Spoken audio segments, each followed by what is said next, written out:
welcome back. Welcome back. I am so happy you all were back to our channel. All right, so we didn't do like housekeeping last time. I think I need to do a little bit of housekeeping. So we're on YouTube. Like, share, and subscribe. Okay, we're on page. Send your friends over to the page. All right. And normally we do, when we don't have candidates on, we like to put the link in the chat and we invite people to come on and talk to us about what we're talking about. So we're not going to do that today because we do have a candidate and we want to make sure that they have the platform to speak and talk about their campaign. Our series is school board. This series, we did District 20, and as you all know, we're still waiting on District 20 results. And hopefully we should get something by the weekend and we can report back on Wednesday.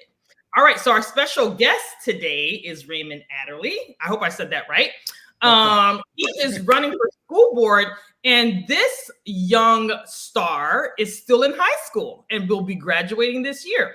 By the time it's time for you to vote for him, he will be of legal age, or he might be probably legal age now. So, but we're excited because I love it when young people have taken on the mantle and they said, you know what, we're gonna get into this game and we're gonna have a seat at the table. And I think that they should. I feel like we need fresh new ideas. We need people who have been in the midst of the environment that they're in and what they're running for. So I think it's extremely important. I have him up there like Elijah Manley, who's in his 20s, and there's another one. Oh, God, and this is on the tip of my tongue, and I love this kid too. Stephen Meza. And let me stop calling you kids. Let me call you young adults who are making changes in their environment, in their community.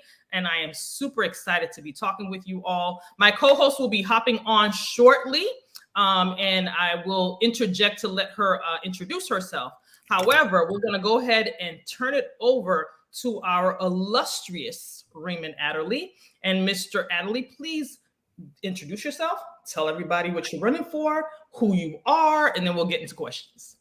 Thank you. I've been so excited to come on this show since I got the invite, and it's already living up to the expectations. Thank you so much for the warm welcome and warm reception.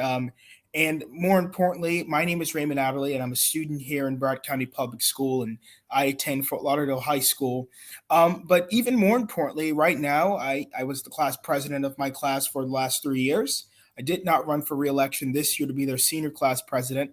I was the commanding officer of my ROTC unit. I'm now the executive officer of my ROTC unit, and it's actually why I'm in partial uniform now, because I'm leading an escort while also doing this. But thank God there's a well-equipped staff to carry out the orders of this evening.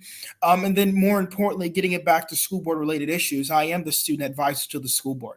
My job right now is to represent your children, in all 261,000 of them, and putting that number more accurately, more like 259,000 of them at this point, which is an issue that we're going to get into as we go forward, I'm certain.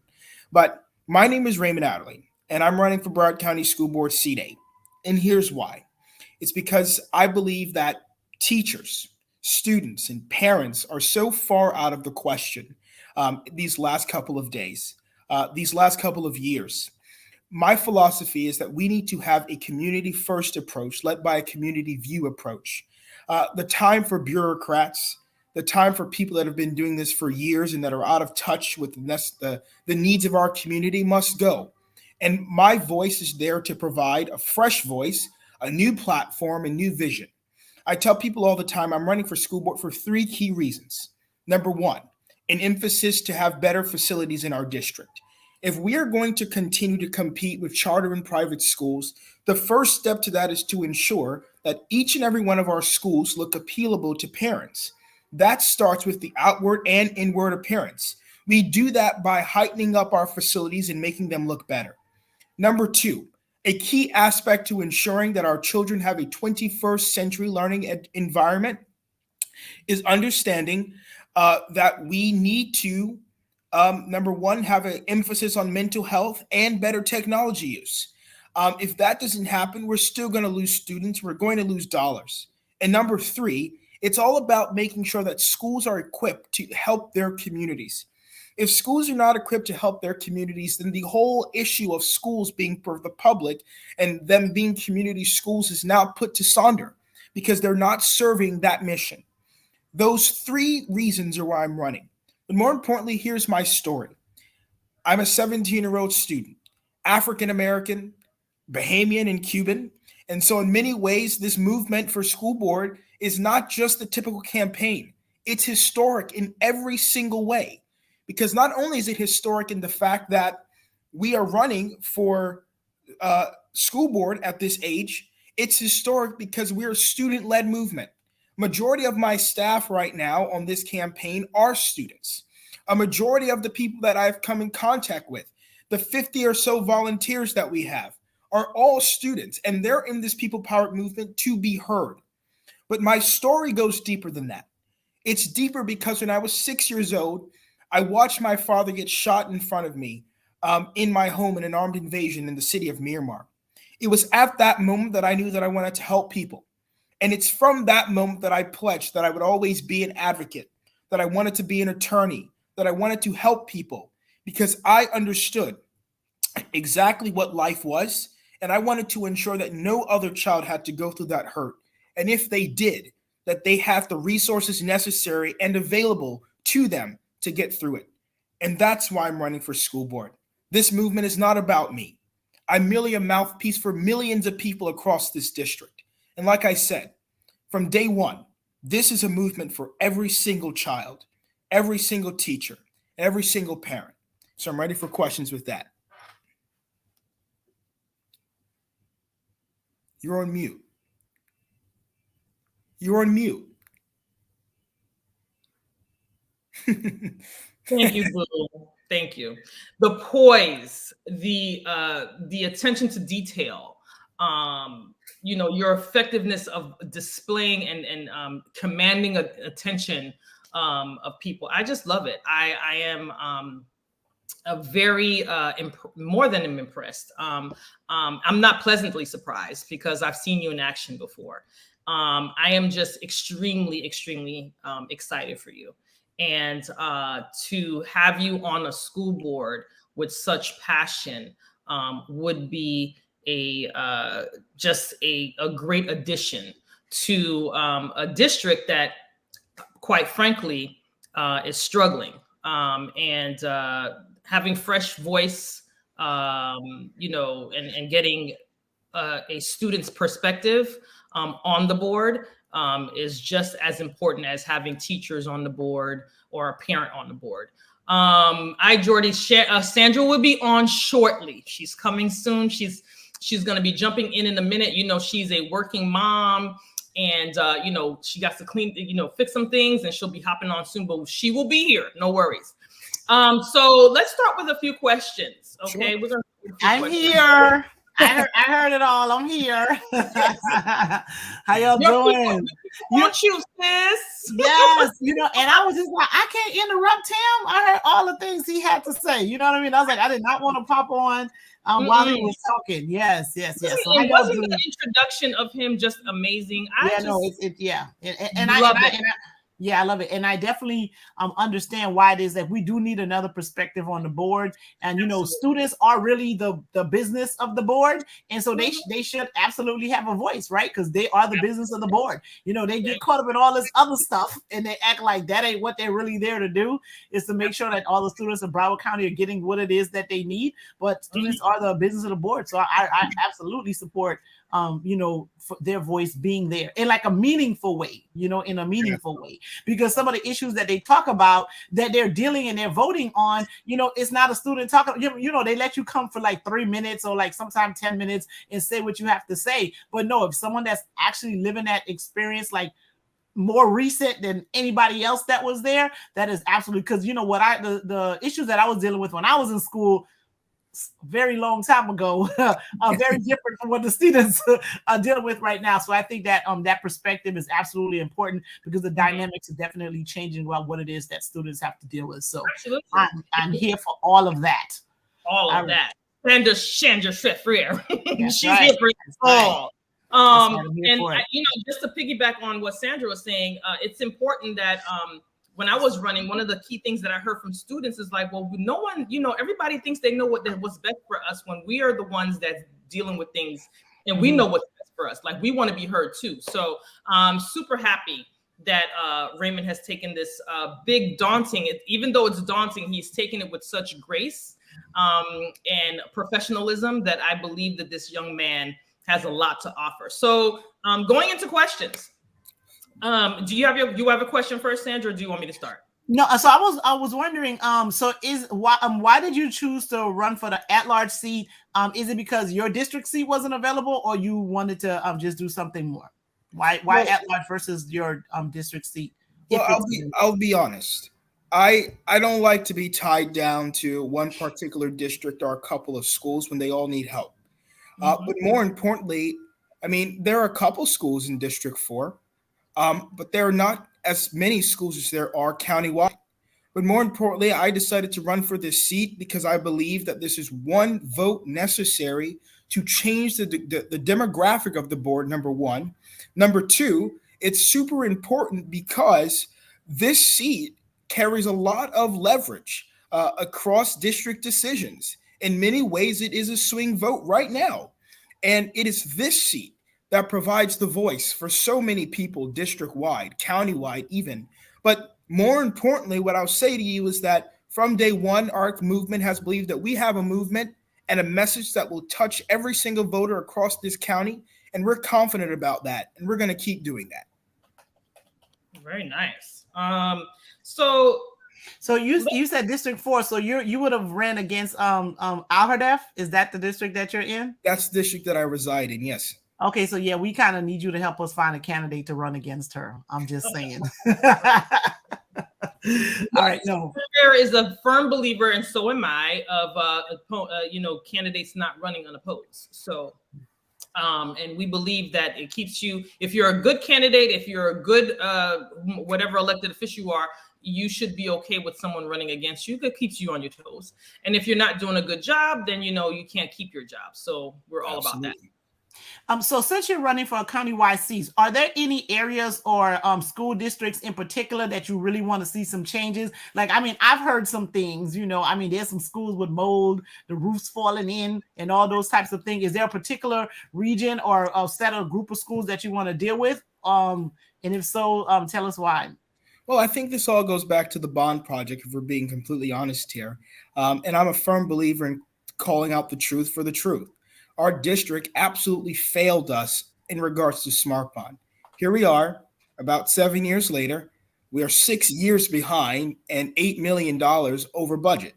That's because we didn't do enough planning on the front end.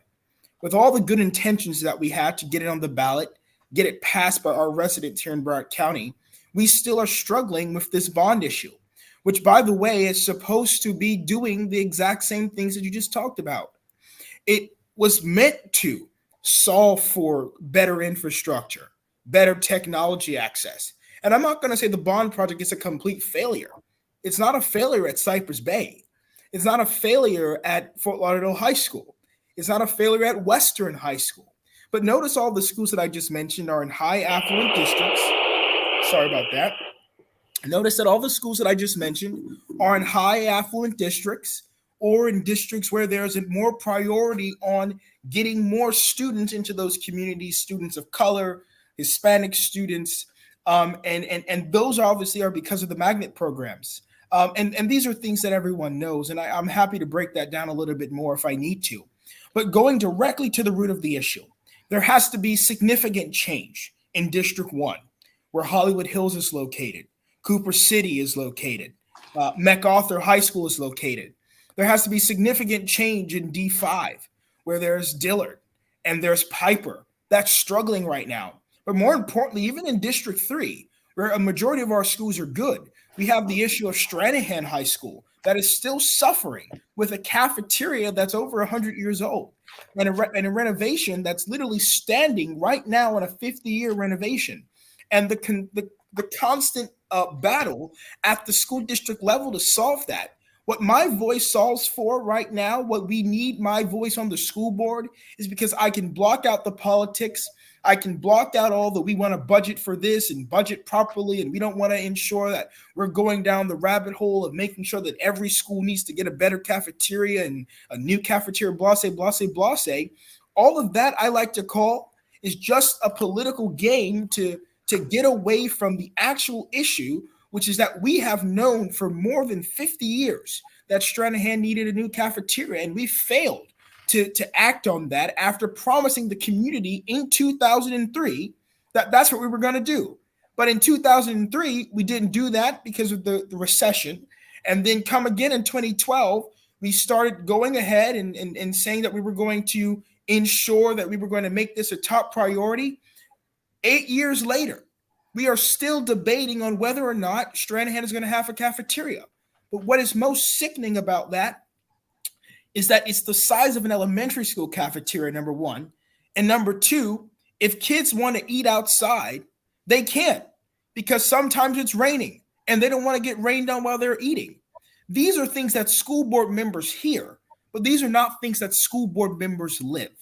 That is why it is absolutely imperative that as a countywide school board member, and already as a pseudo countywide school board member and being the student advisor, these are the things that I live, hear, and see. These are the things that I can parlay to the school board. And I think that makes an effective school board member. And that also makes the passion that's inside of me more evident when we're talking about district issues, especially regarding facilities. But we also have to ensure that our students in low-income communities are reading up to par. I'm tired of hearing and reading on the reports of academic progress that it's Hispanic and African American students that are underachieving and underperforming on these tests. But the issue starts at elementary reassignment. When we have students that are in elementary schools that are being reassigned to lower performing elementary schools, and there's no progress tracking any at all on if they are reading up to level or if they are doing arithmetic on grade level. Those issues are so important right now in our district, and these are the issues that we don't hear enough of. I just learned something new about this reassignment to lower performing schools. How and when does that happen? So it typically happens after first grade. So after that first round of testing, students are asked to go to lower, let's do a practical example. We have two elementary schools on the same block or maybe 2 blocks away, which is very common because we have 164 elementary schools all across Broward County. And so with that being said, you can have 2 elementary schools in a community, maybe 3. One of them certainly is going to be a magnet program or a program for students that are doing well at that level, or they had access to pre-K and they are reading at grade level, they're writing at grade level, they're doing math at grade level. Those students are invited to participate in those magnet programs, whereas other students are asked to go to lower performing schools.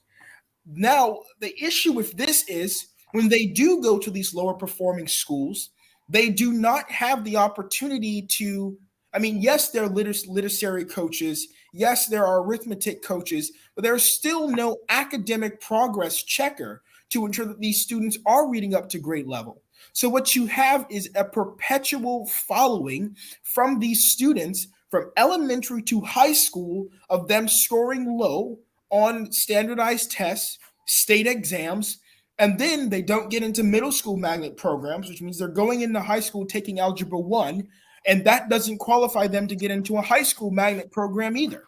And so at Fort Lauderdale, a majority of my class came into high school taking Algebra 2. Some came into high school taking pre-calculus, for God's sake. I'm in 12th grade, and I just started taking pre-calculus. There are students that went to these magnet programs like Beachside Montessori, like the Sunrise Gym program or the Sunrise Montessori program that trickled into Fort Lauderdale High School that were already high performing. But the students in the neighborhood that went to the regular Sunrise or they went to Rickards that don't have access to those programs right now, They came in taking Algebra 1 and Geometry, taking dual math classes their freshman year. Those are the unnecessary burdens that students are facing right now because of failed leadership as far as ensuring that our students are reading at grade level at an early age. Why is that curriculum not general for everyone? Why are these schools not having those programs? Is there a way for a board member, for instance, to help make sure that, you know, that there is equity in education? Absolutely. The district has prided itself on being one of the more equitable districts in the United States, as well as one that has a high emphasis on diversity. And so there is absolutely every opportunity to ensure that there are more interactive programs, magnet programs, pilot programs for students to partake in.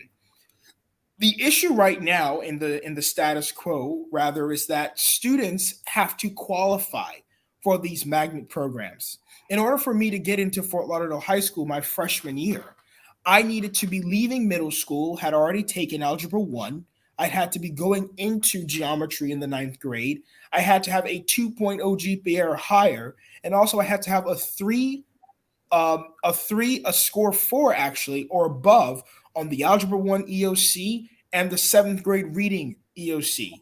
And many students don't get that 4 or that 5 on those tests, and that denies them access to those limited programs. In all of Broward County, we have one pre-law and public affairs magnet program, which is located at Fort Lauderdale High School. And that is the issue.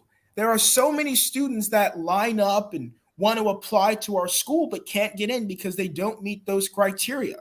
Those are major issues for me if we're saying that we want to ensure that our schools are equitable.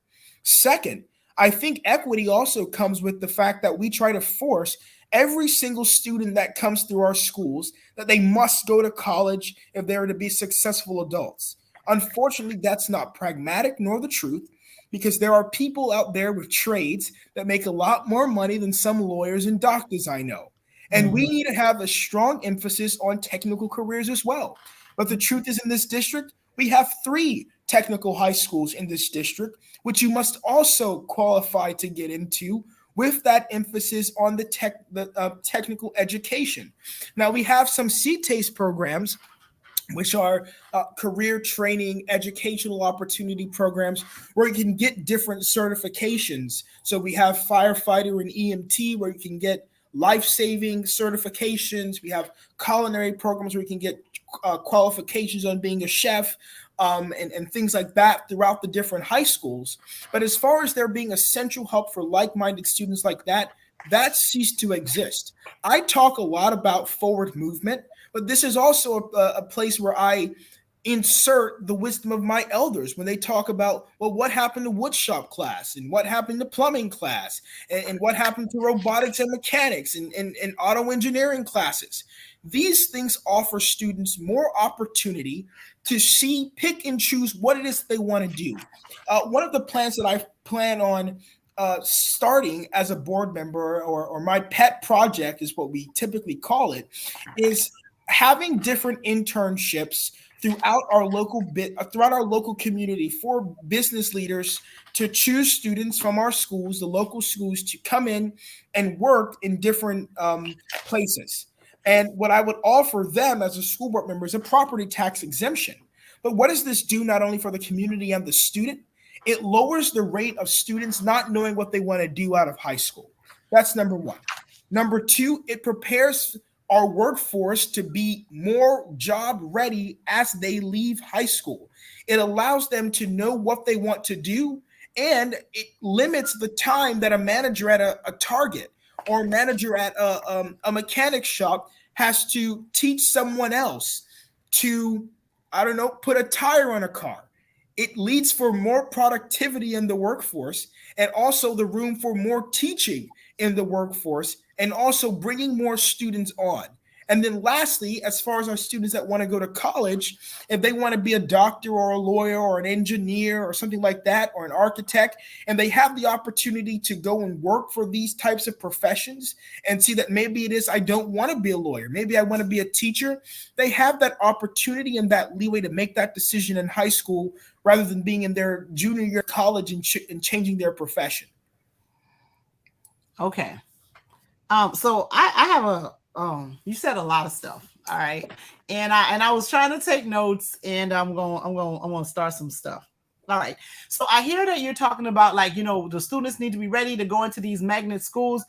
Is it that you want to, how is it that you want, is it that you want more students to be eligible to be able to go into these different magnet programs?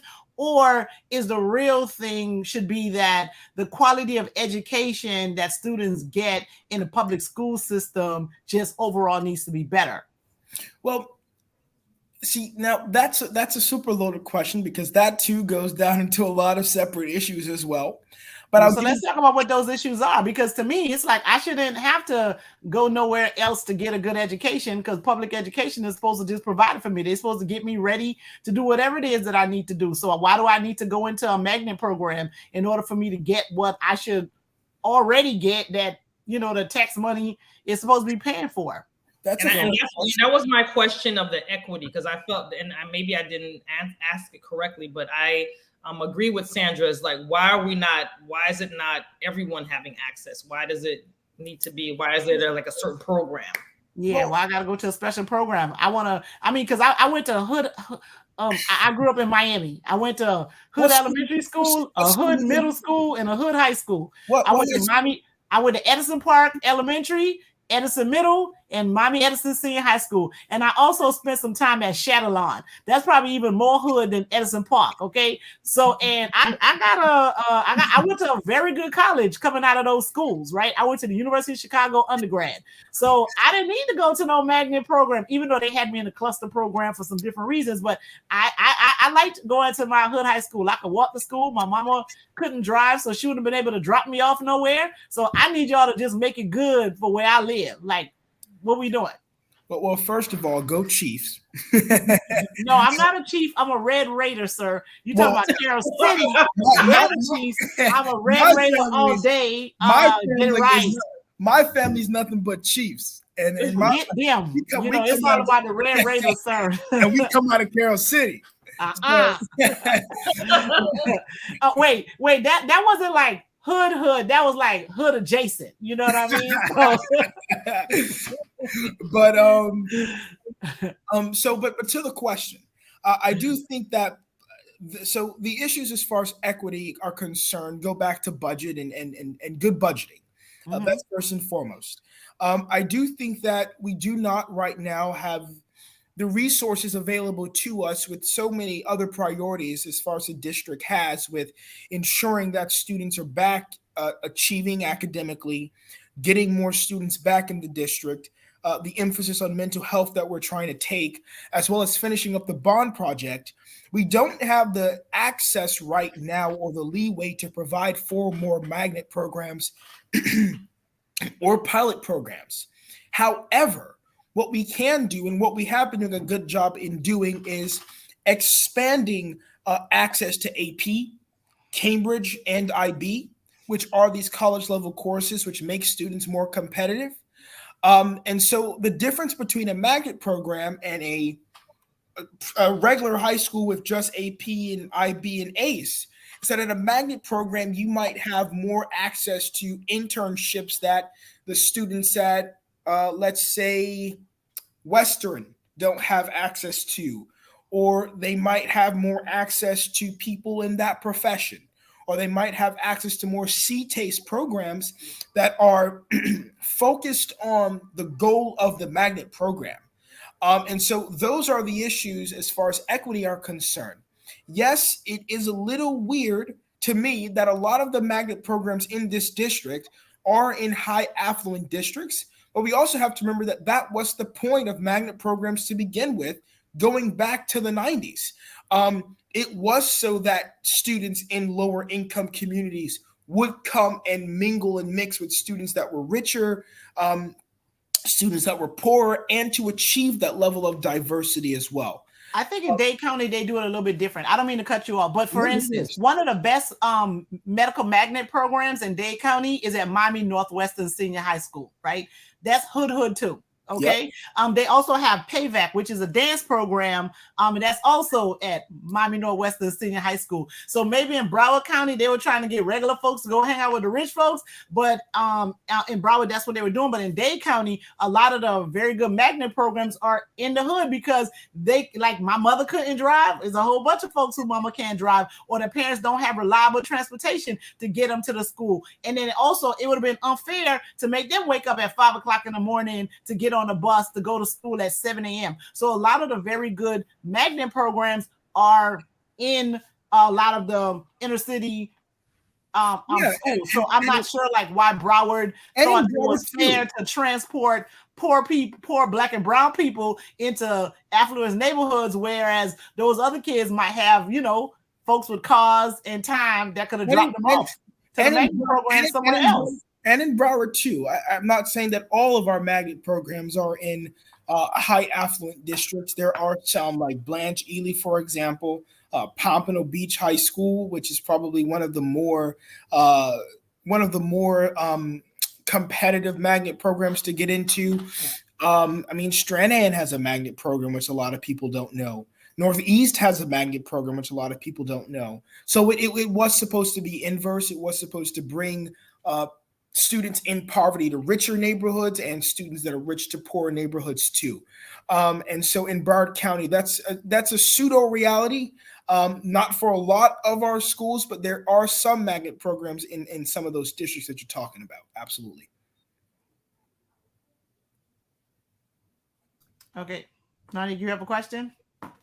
No, so let's move on. We can move on to a different subject. I know that I actually had another one. I just want to know if you had. I have another question for another subject, but go ahead. No, okay, go ahead. Hold on. We're gonna keep on. I think the question will be part of the continuation of the conversation.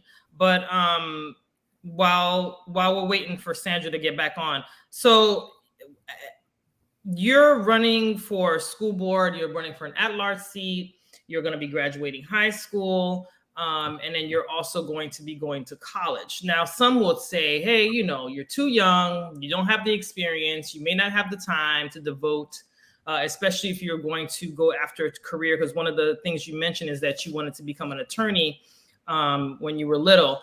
What do you say to your critics that don't believe that you're ready for something as far as an elected official status? Well, I'll start off in saying, and by the way, my tag is Raymond Takes Notes. And so as you speak, I do take notes so that I can answer questions and I don't leave anything behind. But I get that question a lot, and here's my response. First and foremost, as far as me being a student and running for the school board, I think that as a student, I'm uniquely positioned to speak on every issue from school safety to mental health, because it is my everyday experience. Second, to those that might be laughing about me running for school board or saying that this is a joke, well, the joke is on you. And here's why. Because you're laughing at that student in the back of the classroom that doesn't have anyone to talk to. You're laughing at that parent that's absolutely petrified to send their child to school not knowing will they ever come back home. And you're laughing at that teacher that has mold in their classroom and doesn't know who to go to. So that's number two. And number three, well, 3 and 4, no one is ever prepared enough to run for anything, to be in public service.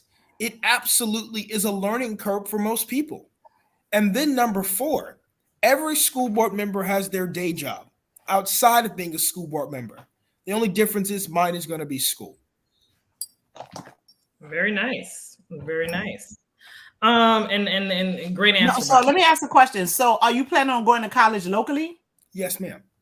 Okay. Mm-hmm. We're all about that. I was asking, I was just like, you're trying to get a whole job in 2022, so you must plan on staying around here and going to school. Mm-hmm. So you were talking about like property taxes, to be able to fund some like some of the things with schools. Is that kind of what you were talking about? Because I'm going to ask a question about his pet project. let's circle back to your something about the properties, about property taxes being able to assist with some like funding with schools. Well, that's the job of property tax. The job of property taxes, that is how we get money in this district for schools. Property tax is for the funding of public education, at least in Broward County. Okay, all right. So my question to that is, so are the property taxes that are paid in a particular community supposed to only fund the schools in the community, or the school district as a whole? So it goes to the school district as a whole. And this is a question that I get asked a lot. It goes to the school district as a whole. Then it is up to the school district to allocate those funds how they would like to allocate it. So is that probably the reason why some more some low income areas don't get the services that they need from the school board? Because if you're in a community where the majority of the people are living in rentals, right, where they're not paying property taxes because the home ownership is low, that means that they're not generating as much property taxes as maybe somebody who lives in Weston, Miramar West, or some of these other neighborhoods that you're talking about. Is that possibly the reason why they're not getting what they need? And if that is the case, is that okay though? Well, that definitely might be a contributing factor that there's not enough revenue possibly coming out of, let's say, District 5, because there are a lot of rentals and things of that nature.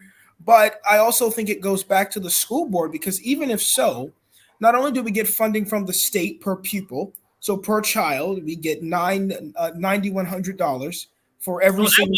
Since last couple of years, okay. Right, $9,100 is the per pupil spending here in the state of Florida. So each child gets $9,100 that goes directly to them. And that too is from there.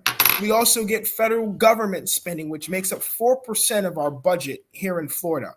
So it is a 96% state budget, 4% federal budget that we're working on that makes up our entire budget. And so we use all those dollars to fund different things in this district. But as far as school board members allocating funds to schools, that relies completely on them, and it is completely up to their discretion. And so if a school board member decides to fund more money elsewhere or do something elsewhere, then no, that is not okay. If there's an understanding that there's a priority elsewhere, but you take that priority and minimize it because, well, my school needs this, or my school needs new lights, and that's going to cost $121,000. And so the cafeteria project at Stranahan can go on the back burner since it costs more. How does that make sense?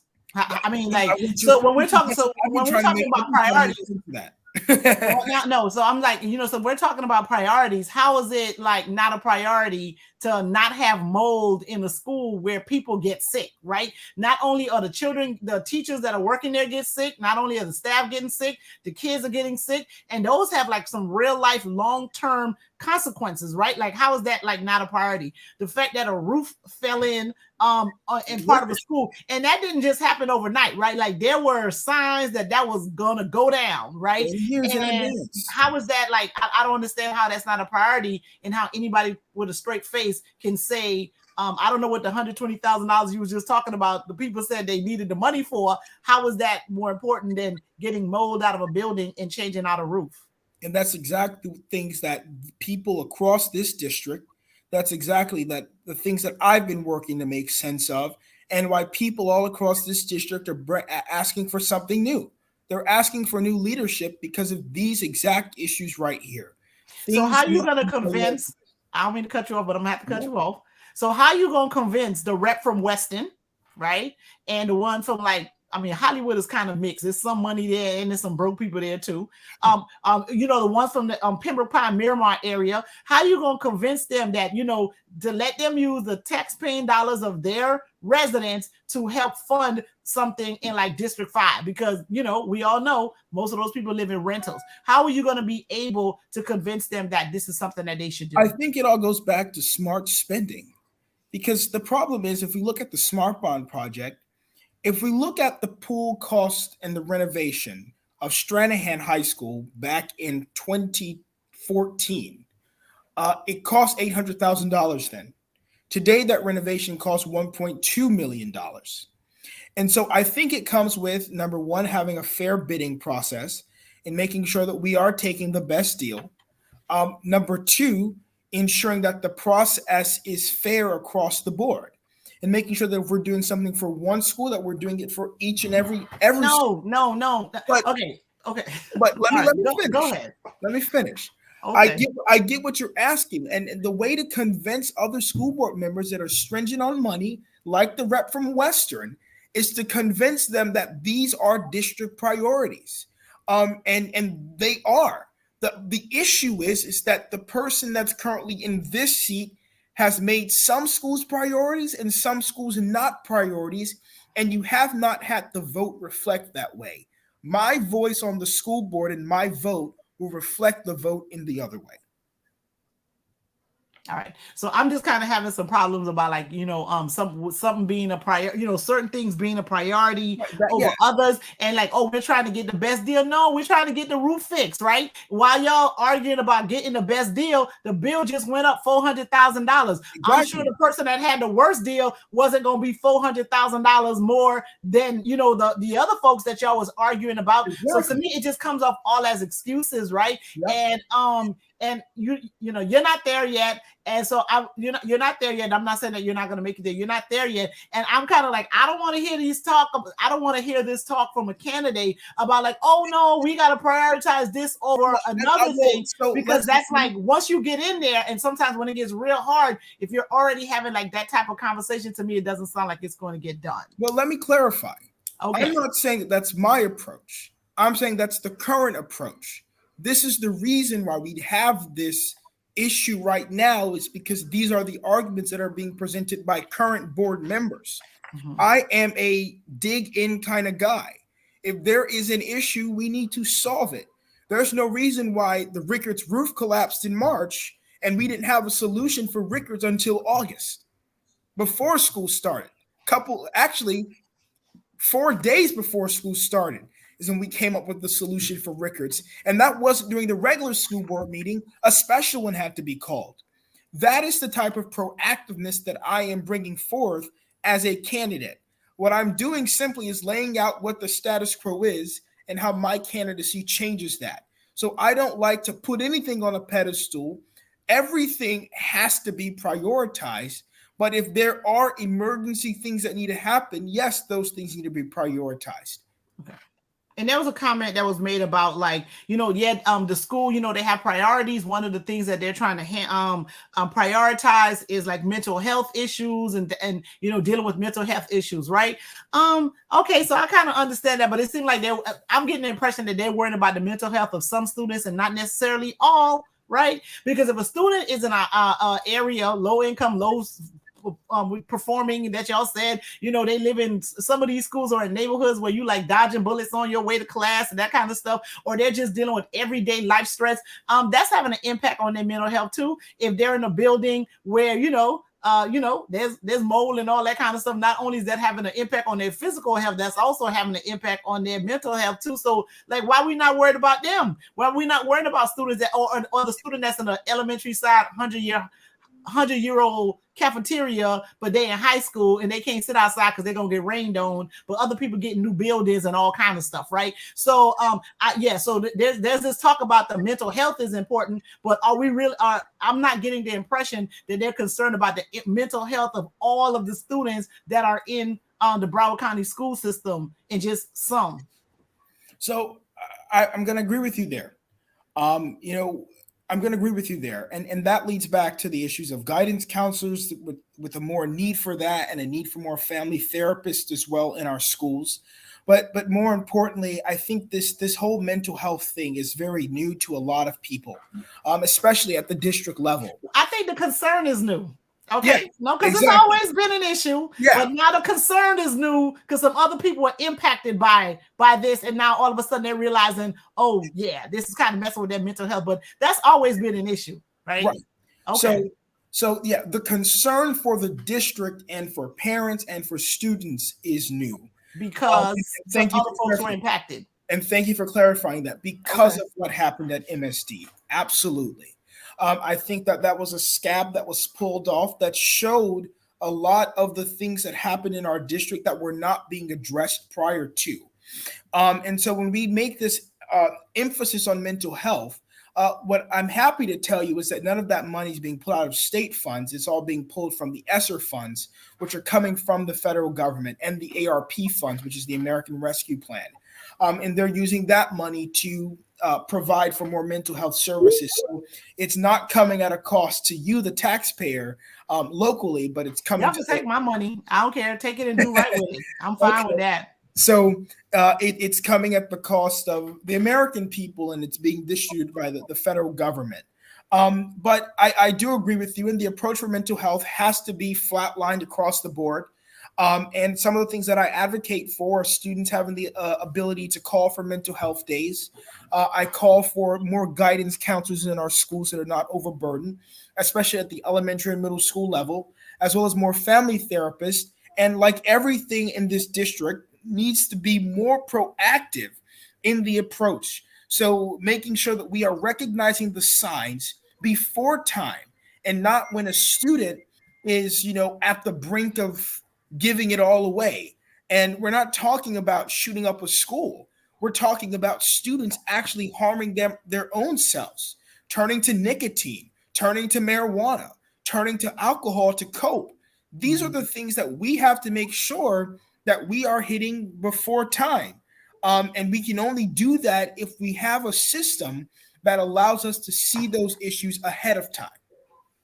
All right. So we know that you have to go, but we're going to give you a lightning round, right? So you can kind of try to answer these questions in succession, and then tell people how they can reach you, how they can donate to your campaign. And we would like to have you back when the campaign is in the big full swing, right? So could be two questions. What do you say to critics about critical race theory that have made it their business to come to every school board meetings and come for school board members, and with the belief that critical race theory is being taught in K through 12? That's one.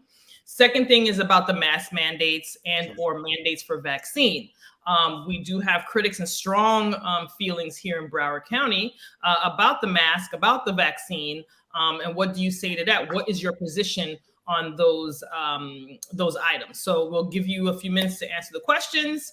And then you can tell us how you can be reached, where we can donate to your campaign, and if you are looking for volunteers. Absolutely. Did you get all that? Yes. So that's a CRT mask mandate. Raymond, take notes. All right. Well, first to the position of CRT. If you look up, I tell people this all the time, and you might take this as a joke, but I'm dead serious. If you look up CRT right now, it's so vague that Wikipedia doesn't have an answer for it. Well, that's because Wikipedia changed the answer that they originally had for it to deal with the politics of today. That's what happened to that. That's what happened to CRT. but more importantly, what I think I have to rest the minds of so many parents across this district. The truth is that as a school board member, we do not have the jurisdiction over CRT being taught in schools, because we all should know that the curriculum is set at the state level, and the job of the school board is to implement the curriculum given to us by the state. And then furthermore, prior to the governor's war on CRT, such teachings in primary and secondary education were already banned by our state constitution. So I'm not really sure where all of this critical race theory stuff came from, but it was not happening. It is not happening. And as a student, I will tell you that teachers stray away from even having conversations about politics, race, or religion, because our teachers in this district are professional.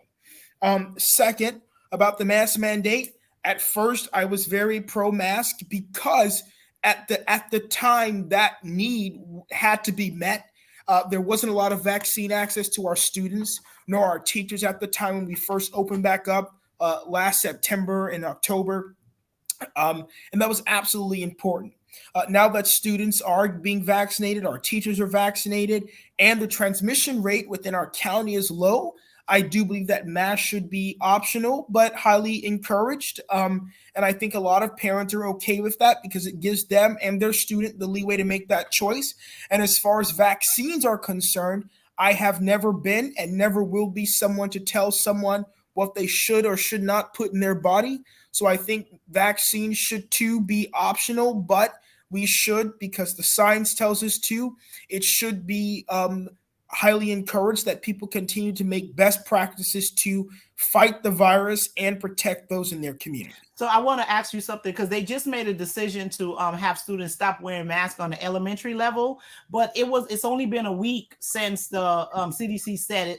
Whoever approved, the Food and Drug Administration, right? I think the FDA approved for children between the ages of 5 and 11 to get vaccinated. Do you think that the school board's decision is premature? Should they have at least waited the 6 weeks to at least give, because if someone got vaccinated last week, they're not fully vaccinated until about 6 weeks later. You get your second dose in 4 weeks, and then it takes about 2 weeks after that. So is it premature in what they did? Should they have just waited out the 6 weeks and maybe lift masks in elementary schools in January when people come back from the break? I do think it's a wee bit premature, but what I will tell you is that order doesn't go into effect, or that policy doesn't go into effect until next Wednesday. And but that's not 6 weeks. That's I know that, but there also is the break for Thanksgiving where more students will get vaccinated, and people gonna get sick because they're gonna go hang out with their relatives on the Thanksgiving table and not wear a mask. And as far as I'm concerned, the need and the parent voice as far as masks are concerned in elementary schools, we saw more parents being pro-mask in our elementary schools than our high and middle schools. So I'm confident that our community, our parents, students, and teachers will make the right choice as far as masking or unmasking their kids. Like I say again, we cannot allow a select couple of people to make it seem like our entire district agrees with that one position. If you look at the school board public comments, it's usually always 180 people for mask mandates versus 9 people that are against. So I hope that gives you some type of clarity, some type of calmness for parents that might be watching that have students at school. But I do believe that the school board made a good decision in that. I mean, obviously, not every decision we're going to agree with, but rules are rules, and those are the things that we have to live with. But I do want to encourage people to continue to get vaccinated. And parents, if your kids are not vaccinated, ages 5 through 11, to start making those appointments. I'm happy to report that on my Facebook, I've seen a lot of students at that age level being vaccinated and happy to be vaccinated. And so it's all about making sure that we continue to inform people to do that. All right. So where can you be reached, Mr. Adderly? What is your campaign website? Where's your Twitter handle, your Instagram handle, your Facebook handle? Where can people reach you?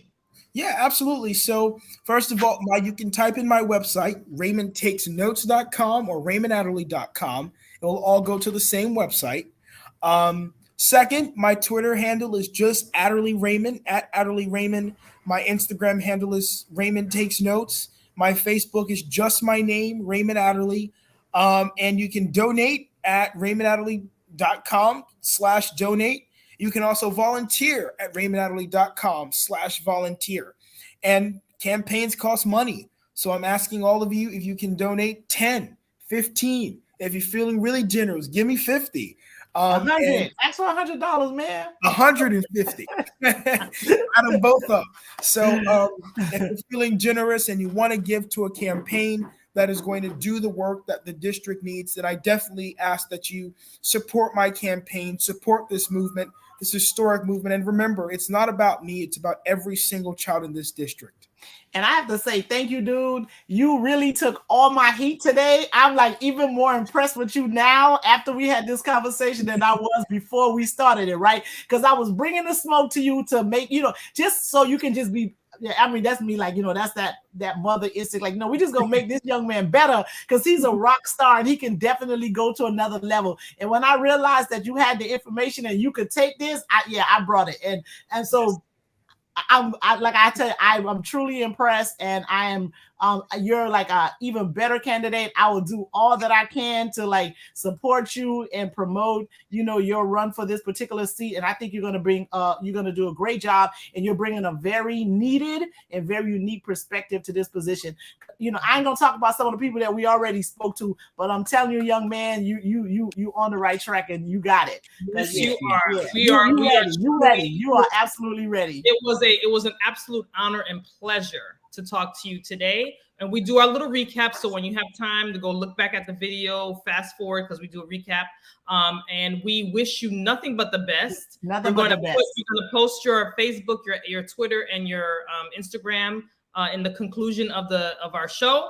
We know that you have to go, so we're going to let you go. But it was an absolute pleasure to have you today. So and much. We hope that you come back. I'd love to come back, and it was also an absolute pleasure to be with you all as well. Thank you so much. Yes, you are ready day one, not one day. Day one. All right, Raymond. Love you, Bill. Love you too. Thank you. Good job. Great job. Great job. Good job. All right. Yeah, he took all my smoke. Yeah, he did. Yeah, he did. I was like, hey, what you talking about? No, I love it. Yeah, he was like, listen, I agree, but let me tell you this. All right, okay, Raymond, I see you. You know what? I love nothing but great things for him. I love the young people running for office. Yeah. I love it. I love it. It is really a testament to the village that are raising them, that are helping raising them, their parents, their community. And I just love it. And especially this little young Black boy, you know what I'm saying? And he's doing it. I need to tell him that, because I think he was getting a little mad at me. He's like, why you give me all these problems, lady? That's okay. I thought she was nice. He'll learn that's how it is. Push him. You gotta push him. You gotta make him uncomfortable. Yeah, and let me tell you something. You compared to other people, you were tame. That was tame. Really? I want him to be a little uncomfortable and see how he works. He works under that pressure. He did good. The pressure that's out there, that we know that's out there. That was good for him to kind of feel it and be part of that and experience that, because he needs a little bit of pushback. He had answers though. He was ready. He had answers. I mean, the young ones that are coming up. Stephen Meza, Elijah Manley. These young adults. I'm not gonna call them. They did not come to play. They came to slay. Not at all. They want all the smoke. They want it all. And I'm here for it. I'm here for it. So that was a great interview, Raymond. We hope for you to come back. Can't wait to have you back, because I'm pretty sure you're gonna get more information, be more engrossed in your campaign, and more evolution. So we're excited about that. But we're gonna shift gears. So the recap on that is like, young man is ready day one. He's going to continue doing his information, getting more knowledgeable on what it is that he's doing. He seemed to have had a lot more information than the last person we spoke to, right? He was talking about some things. So I'm sure there'll be they may be, not sure. I suspect there'll be like some sort of adjustments in terms of his perspective on certain issues, because at the end of the day, he is going to be part of a group. It just won't be him alone. He will have to, find ways to persuade others to vote in a way that that will benefit everyone. But I do understand why he would rather do an at-large seat, so he can impact more individuals and more students throughout the county instead of one that's just local. But we still need somebody to run against that lady in seat 4. So what we'll do is we're going to go ahead and reach out to the other other candidates for school board, because we want to hear their perspective too. It's a nonpartisan race, so we want everybody to get a full, grasp of what's going on where they're concerned. So yeah, we're, like I said, I agree with you, co-host. I do not like any candidate running unopposed. Yeah. And so, District 4 is open, that's running. District 8 is open, that's running. District 1 is open. And then I think he said something about District 3. But I think, is it 3 open too, or something's happening there? He was saying something about that. Maybe that's where the cafeteria ain't. Maybe that's where that school at, and they got 100-year-old cafeteria. Right. They got a facilities problem. I think it's 148, and I think a Nora Rubert's seat is open too. I just don't remember what number she is. Okay, maybe she's 3. I don't know. No, 3 is she just won her election. 3 is the one who's with child now.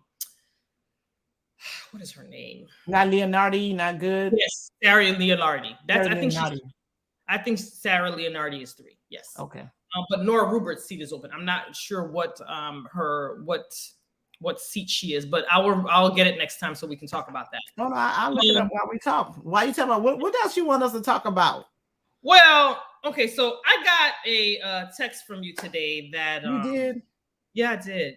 And it was quite a good text too. It was something from Instagram. I think it was on Joy's Joanne Reed's page. Joanne Reed's face, Twitter, I don't know, Instagram. No, Rupert is 7. Okay, so 7. So it's 7, 8, 1, and 4. Those are the 4 seats that are up for re-election in 2022. Okay. So you sent me a text that I listened to, and it was a record. Well, it was an interview with my favorite, the most. I don't know about anybody else. He's like my favorite author. I can't get enough of him, James Baldwin. Yeah. And talk about a co-host. What was the interview about? What was he saying? Well, so James Baldwin was one of those was black and gay, like in the 60s, and because race was such a during like the civil rights movement and all those things, right? He had, sometimes we talk about people having to choose which one they are and who they're going to support, and right. Like which one of those minority identities they have that they're going to put to the forefront. But because race was such a big thing, and then the idea of sexuality was not as people didn't talk about it as much then as they do now, but it wasn't that he was not hiding the fact of who he was, right? Cool. And so he a lot of his stuff dealt with race. And one of the things he talked about was how how like as a person of color and he was talking about racism, and he was saying how like racism in America, because he also one of the ones that kind of left the United States and went to live in Europe and that type of thing. I think he spent most of his time in France or something like that, just because the racism in the United States was so like, he was like, it is so insane. The people are so evil. And he said it was amazing how when, like white folks were like upset or just shocked when Black people responded to, the discrimination and the hate and all of the stuff that they were receiving. And he was like, it was astonishing to him because the reaction of people of color should be even worse than it really is, right? Like people were trying to march and protest and, peaceful resistance and all that type of thing. And they were upset about that. And he was like, do you guys know like the types of things that white folks have done to people of color? People of color's reaction should be even more severe and harsh than it really was. And so that's what that conversation was about. He's like, y'all mad at that? You know what we could really do? And we don't. And you would think that they would understand that. So that was part of like what that clip was. Right. And I think when you sent that clip, we had a conversation about it. We had a conversation about just the whole behavior of white people or the outrage that they have when we stand up for, we advocate for ourselves and we advocate for our community. And it's like, I'm confused as to what the outrage is about when disenfranchised groups of people are now advocating and pushing and not even pushing, but advocating and basically getting to elected officials or where they need to be to advocate for their livelihood and for getting fair and equitable treatment. And so we were talking about like, I'm confused as to where the outrage is coming from. Like I'm confused. We're the disenfranchised group. Like what part? And and the thing is that I think a lot of people tend to forget. A lot of people tend to forget that not forget. A lot of people tend to believe that we like being oppressed. Yeah. And so one of the examples that I was thinking of when we were making that point was like Kaepernick, for instance, right? So his response to all of the, the injustices, the police brutality was just to kneel at a football game. That's all he wanted to do. He's like, you know what? I don't want to stand for this flag. Just let me kneel at this football game. And this is my way of dealing with the fact that, that's bringing attention to police officers killing unarmed Black folks. And people lost their mind. I'm like, y'all mad at that? Like, Like that's all he trying to do. This man ain't saying like, yo, let's go get a military together, get everybody some weapons, and create our own militia like some other organizations and groups of folks are doing, right? They're out here trying to help the police, right? And they're arming themselves. People of color aren't even arming themselves to respond to what's happening to them. And all he wanted to do was kneel, and there was a problem. But then, we have folks that, not other people, some of which are on trial right now, are like trying to act like they the police, and ain't nobody bothering them. Two trials are happening right now. The murder trials for people that were trying to act like they was the police, trying to do the police job. And then you have the murderers who the murderers of Ahmaud Arbery, and then you have Mr. Rittenhouse. Two trials running simultaneously, and it's kind of hard to kind of keep track of the two, but I do my best. It's the response.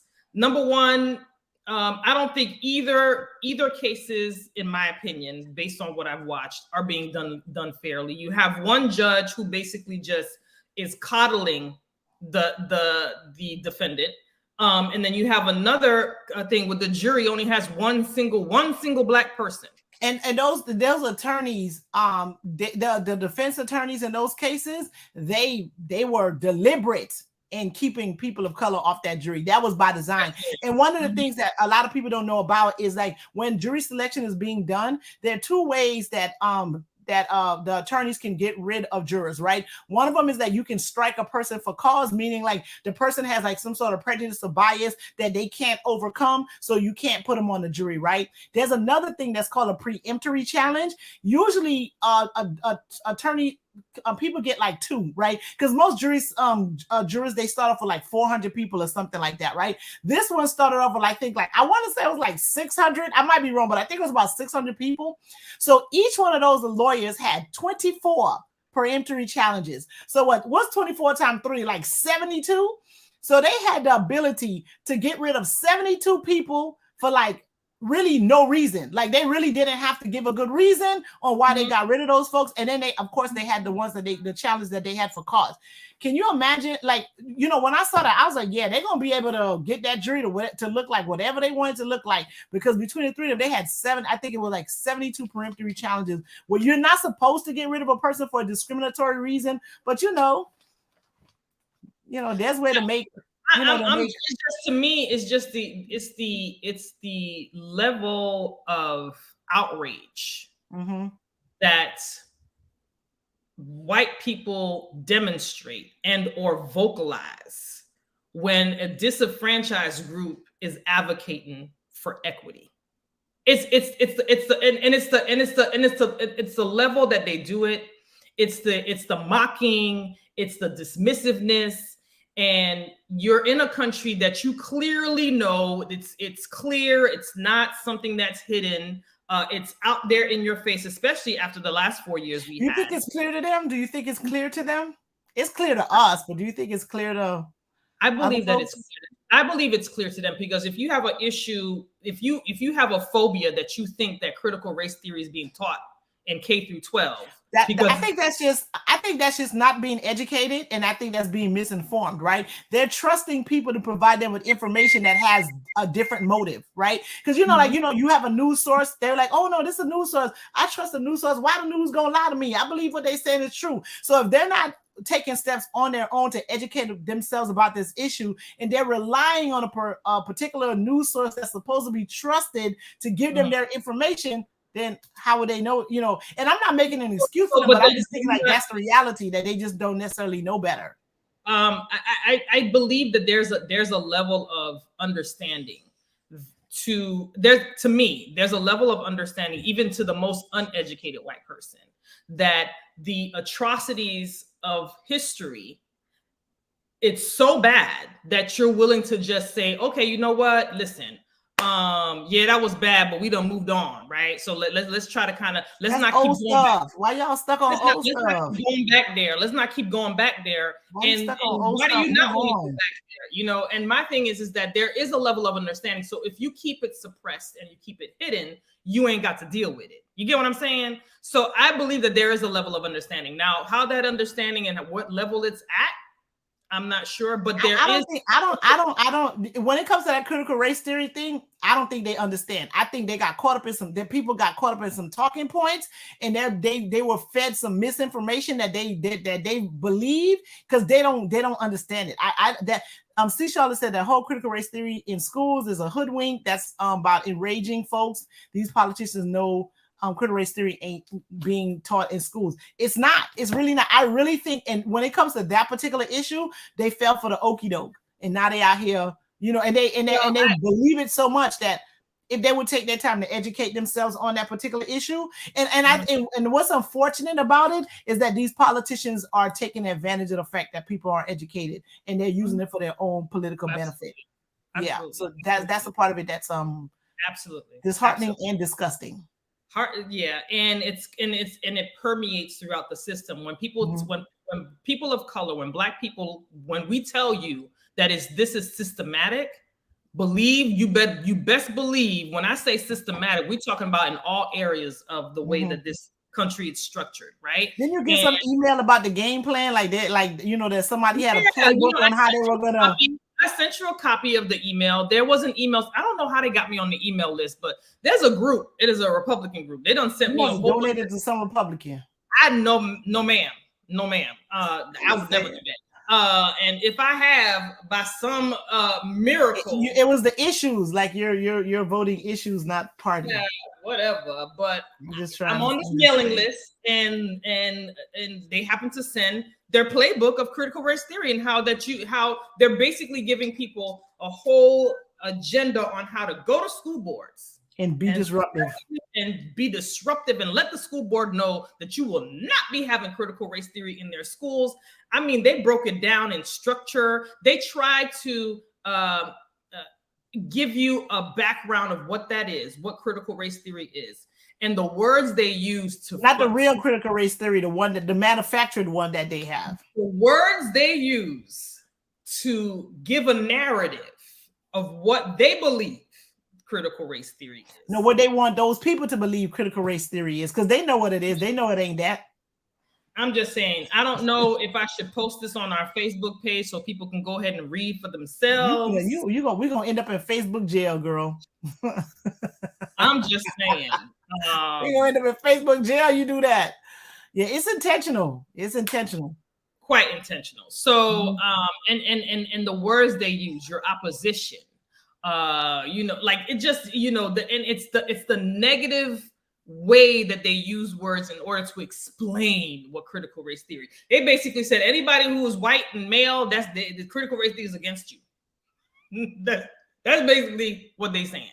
So I just, our conversation was about the night before, the 2 nights before, about this to me, this I don't know if it's like this illusion of outrage that white people have when Black people are advocating for themselves, and to turn around and see what's going on in the world, especially with those 2 cases that are being tried right at this moment, with the constant, even with the infrastructure bill. Like people will say, well, you got the bill that you wanted. Dude, we started off with 3-point-something trillion. You done dropped us down to 1-point-something trillion. And I think that was the original offer 8 months ago. And then we're supposed to be okay, and that's negotiation. So we negotiated that and think. For me, it's like, there's some people that we know that we get along with, basically saying, the Congress is split, and we gotta collaborate. We gotta get along. We gotta negotiate. I think they're on the something's better than nothing. They're on the something's better than nothing train. But that was nothing. That's what we started off with. Yeah. And I think we do each other a disservice when we start to criticize those who vote against something that we started off with, and that basically gutted everything for the poor people, because every poor program was gutted in order to come to that amount. And I think Charlie Crist, who's running for governor, basically put down the amount of money that Florida would be getting from this, infrastructure bill plan. it's nothing. It's nothing in the whole scheme of things. But I digress. Well, all right. So we had the pleasure of seeing Mr. Adderly today. Hopefully, he'll come back and see us sometime next year as we get closer and closer to the primaries, which are in August of 2022, because midterm elections are next year.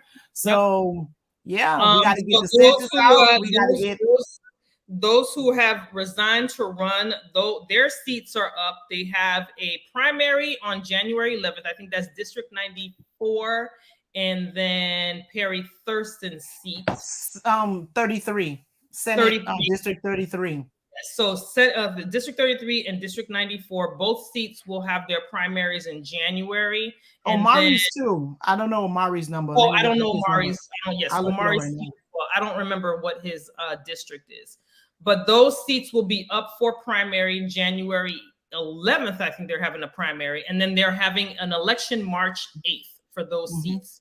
The commission seats in Broward County will be appointed by the governor. We haven't heard anything about that yet. So is District 88.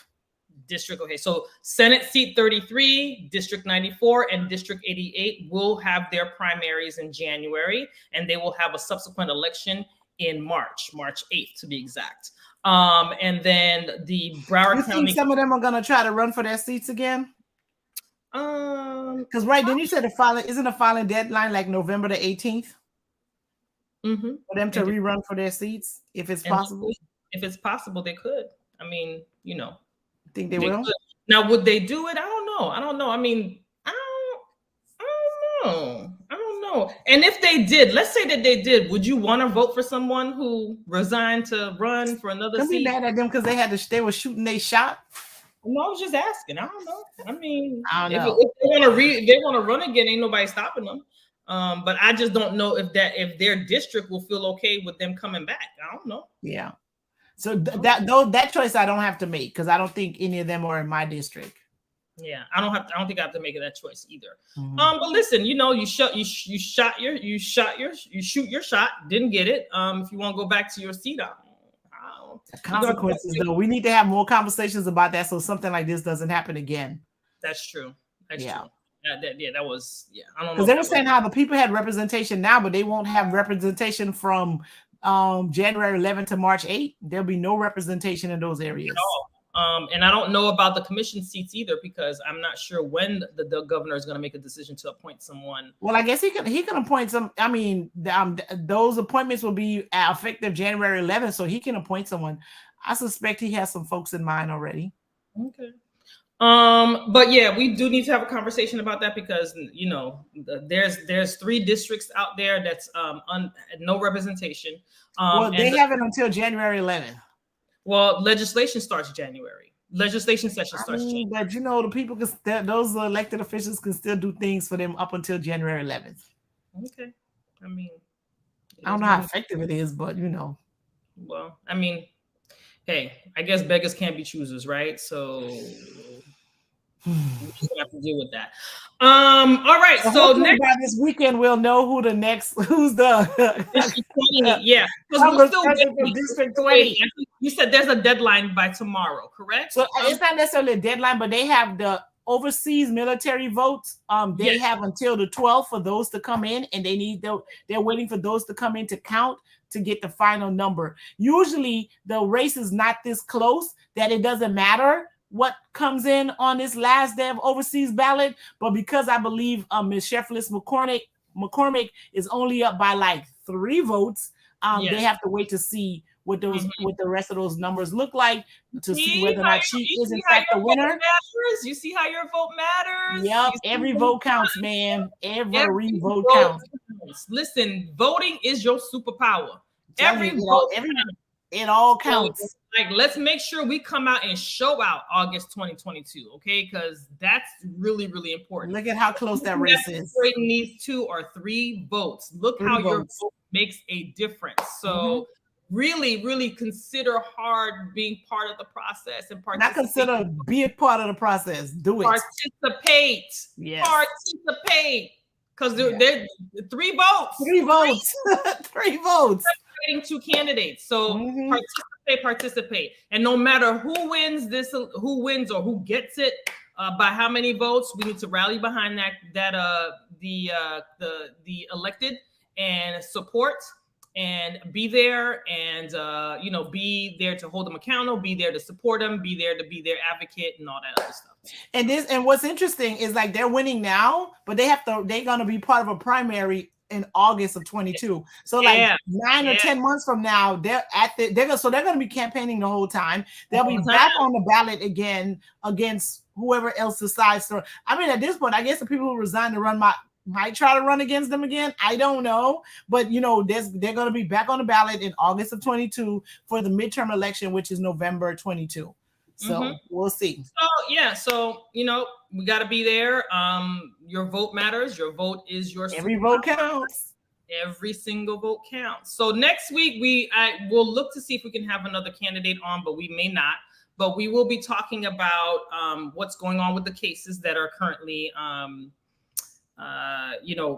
trial now. We'll talk about what this infrastructure bill means when it passes and what that means for us and for our communities.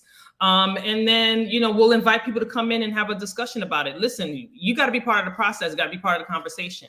And see where all that takes us. So schools have now made it optional to wear masks as of November 20th.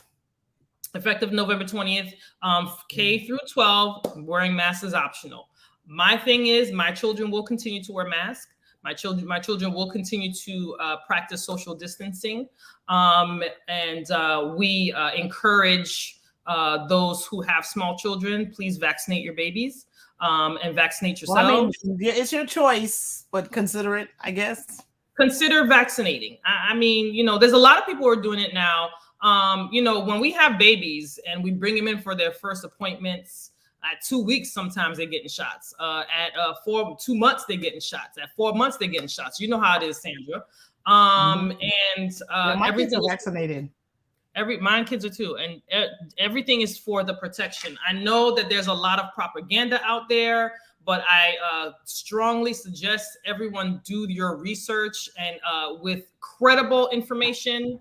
CDC, the FDA, whoever you need to call, and make a decision wisely for your people. So that's what we're going to be doing next week. That's my final thoughts.